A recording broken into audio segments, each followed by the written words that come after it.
ہم میں سے اکثر لوگوں نے یہ سن رکھا ہوگا کہ قیامت کے دن حضرت اسرافیل علیہ السلام سور پھونکیں گے، لیکن کیا ہم جانتے ہیں کہ یہ سور کیا چیز ہے اور حضرت اسرافیل علیہ السلام کتنی طرح کے سور پھونکیں گے، اور ہر سور کو پھونکنے کے بعد کائنات بھر میں کون سے اثرات مرتب ہوں گے اور کون سے ایسے لوگ ہوں گے جو اس سور کے پھونکنے کے باوجود بھی ہلاک نہیں ہوں گے۔ پیارے دوستو، آج کی اس ویڈیو کے اندر ہم آپ کو معلومات قرآن و حدیث کی روشنی میں آپ کے ساتھ بیان کریں گے، لہٰذا آپ سب سے گزارش ہے کہ ہماری اس ویڈیو کو اینڈ تک ضرور دیکھیے گا۔ پیارے دوستو، سور پھونکے جانے والا کیسا ہوگا؟ ایک شخص نے آپ صلی اللہ علیہ وسلم سے سوال کیا کہ یا رسول اللہ صلی اللہ علیہ وسلم، یہ سور کیا ہے؟ ہمارے پیارے نبی حضرت محمد مصطفیٰ صلی اللہ علیہ وسلم نے ارشاد فرمایا، یہ سور ایک سینگ ہے جس میں پھونکا جائے گا۔ حضرت اسرافیل علیہ السلام جب پہلی مرتبہ سور پھونکیں گے، جسے نفخۃ الفنا کہا جاتا ہے، اس کے اثرات اس طرح سے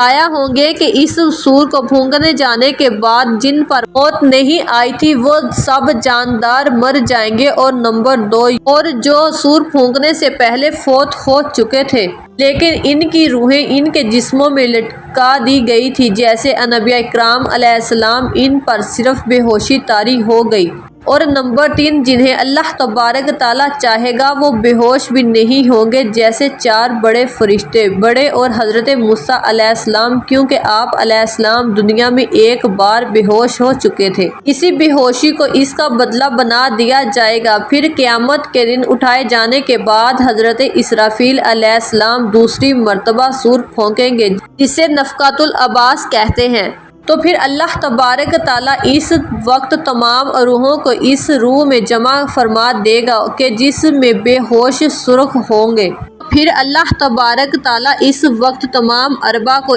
اس روح میں جمع فرما دیں گے کہ جس میں بے شمار سوراخ ہوں گے۔ پھر وہ ساری روحیں اس دور سے نکل کر اپنے اپنے جسموں میں منتقل ہو جائیں گی، اور پھر وہ جو بے ہوش نہیں ہوں گے۔ کچھ لوگ ایسے بھی ہیں جو سور پھونکنے کے جانے کے بعد بھی بے ہوش نہیں ہوں گے، جن کا تذکرہ ابھی گزرا۔ اسی طرح سے شہداء بھی بے ہوش نہیں ہوں گے۔ چنانچہ نبی کریم صلی اللہ علیہ وسلم نے ارشاد فرمایا کہ میں نے حضرت جبرائیل علیہ السلام سے اس آیت کے متعلق پوچھا، اور سور پھونکا جائے گا تو بے ہوش ہو جائیں گے جتنے آسمانوں میں ہیں اور جتنے زمین میں، مگر جسے اللہ چاہے گا پھر وہ دوبارہ پھونکا جائے گا۔ جب بھی وہ دیکھتے ہی کھڑے ہو جائیں گے۔ وہ کون لوگ ہوں گے کہ جنہیں اللہ تبارک تعالیٰ بے ہوش نہیں کرنا چاہے گا؟ تو انہوں نے کہا کہ وہ شہداء ہیں جو ارض کے گرد اپنی تلواروں کے گردوں میں لٹکائے ہوئے تھے۔ پیارے دوست، سور کس دن پھونکا جائے گا؟ ہمارے پیارے نبی حضرت محمد مصطفیٰ صلی اللہ علیہ وسلم نے ارشاد فرمایا، تمہارے دلوں میں افضل ترین جمعہ کا دن ہے، اسی دن سور پھونکا جائے گا اور اسی میں پکڑ ہوگی۔ اللہ تبارک تعالیٰ فرماتے ہیں کہ قیامت کا پہلا نفخہ بھی جمعہ ہوگا، اس پر سب فنا اور بے ہوش ہو جائیں گے، اور دوسرا نفخہ بھی جمعے کا ہی ہوگا جس نے سب اٹھائے جائیں گے، اور اللہ تبارک تعالیٰ کا غضب والا فیصلہ کفار کے جہنم میں جانے کا بھی وہ جمعے کا دن ہی ہوگا۔ پکڑ سے یہ مراد ہے کہ یا جنگ بدر جمعے کو ہی جو کفار کی پکڑے ہوئی تھی۔ پیارے دوستو، خیال رکھیں کہ قیامت میں نہ سورج ہوگا، نہ دن اور نہ ہی رات، لیکن اگر یہ ہوتا اور دن رات ہوتے رہتے تو یہ اٹھنا اور پکڑ وغیرہ جمعہ ہی کو ہوتے۔ چنانچہ سور کون پھونکے گا؟ تو حضرت امام قرطبی رحمۃ اللہ علیہ فرماتے ہیں کہ ہمارے علماء نے فرمایا کہ امتوں کا اس بات پر اجماع ہے کہ حضرت اسرافیل علیہ السلام ہی سور کو پھونکیں گے۔ چنانچہ ایک نفخے کے بعد دوسرا نفخہ کتنی مدت کے درمیانی عرصے کے بعد پھونکا جائے گا؟ ایک بار سور پھونکنے کے بعد دوسری مرتبہ سور 40 سال کے بعد پھونکا جائے گا، جیسا کہ حضرت سیدنا ابو ہریرہ رضی اللہ تعالی عنہ سے روایت ہے کہ حضرت محمد مصطفیٰ صلی اللہ علیہ وسلم نے ارشاد فرمایا، تو نفخہ کو ہی درمیانی مدت 40 سال ہے، اور بعض چیزیں ایسی ہیں جو حضرت اسرافیل علیہ السلام کے سور پھونکنے سے بھی پران نہیں ہوں گی، جیسا کہ حضرت سیدنا امام محمود رحمۃ اللہ علیہ فرماتے ہیں کہ اہل سنت و جماعت کے نزدیک یہ چیزیں فنا نہیں ہوں گی۔ عرش، کرسی، قلم، لوگ، جنت اور دوزخ، ان دونوں میں موجود تمام چیزیں اور ارباب وغیرہ ہرگز بھی حضرت اسرافیل علیہ السلام کے سور پھونکنے سے فنا نہیں ہوں گے۔ چنانچہ قیامت واقع ہونے سے قبل اس کائنات کی ساتھ لپیٹ دی جائے گی اور اس کے لیے اللہ تبارک تعالیٰ کے حکم سے سور پھونکا جائے گا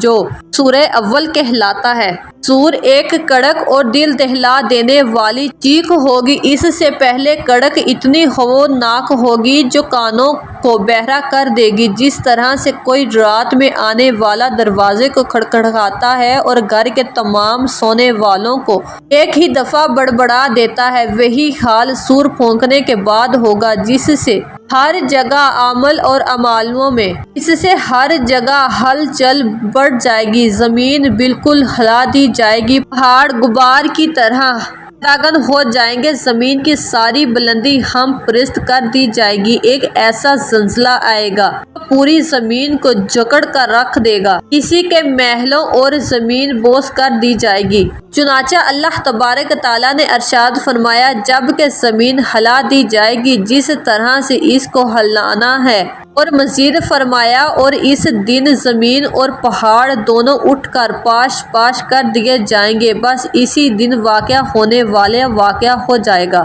اس دن کائنات کے نمایاں ترین چیزوں کو جو حال ہوگا وہ کچھ اس طرح سے ہے کہ سور قیامت سے آسمان کی کھال کھینچ لی جائے گی کہ نیلی چھت سرخ خال کی طرح نظر آنے لگے گی، جس طرح سے کہ گوشت پر سے کھال کھینچی جائے کہ تو اندر سے سرخ سرخ گوشت نظر آنے لگتا ہے۔ چنانچہ اللہ تبارک تعالیٰ نے سورۃ الرحمن کے اندر ارشاد فرمایا، بس یاد رکھو اس وقت کے جب آسمان پھٹ کر کھال کی مانند سرخ ہو جائے گا، اس دن یہ آسمان جو آج نہایت حکم اور گنبد کی شکل میں نظر آتا ہے، اس طرح کھول دیا جائے گا کہ اس میں ہر طرف دروازے ہی دروازے نظر آئیں گے، اس طرح یہ گنبد 2000 دروازوں میں تبدیل ہو کر نابود ہو جائے گا۔ چنانچہ ارشاد باری تعالیٰ ہے کہ آسمان کھل جائے گا اور اس میں دروازے ہی دروازے ہوں گے، آسمان بالکل اس پوری کائنات کی روشن ترین چیز سورج اور چاند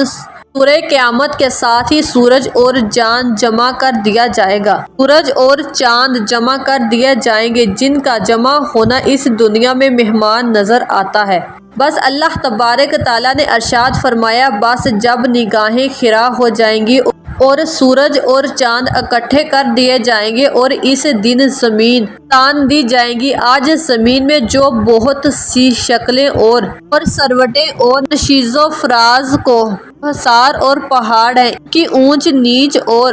تہوں میں بے شمار چیزیں چھپی ہوئی جو ہر نظر آنے لگیں گی، قیامت کے دن ایک چادر کی طرح تان دی جائیں گی، اور جو کچھ اس کی سلوٹوں میں ہے وہ سب اس کو نکال کر باہر فارغ کر دیں گی، یعنی صرف مردے ہی نکل کر باہر نہیں آئیں گے بلکہ ساری چیزیں جو زمین میں دفن ہیں زمین نکل کر باہر پھینک دے گی، جن میں سرمایہ خزانے بھی موجود ہوں گے۔ چنانچہ اللہ تبارک تعالیٰ نے ارشاد فرمایا، اور جب کہ زمین تان دی جائے گی اور وہ اپنے اندر کی چیزوں کو باہر کر پھینک دے گی تو زمین کی سب سے شاندار چیز پہاڑ ہیں جو زمین میں کھڑے ہوئے ہیں، ان کو غیر فانی اور اٹل سمجھا جاتا ہے اور ان کو چلایا نہیں جا سکتا۔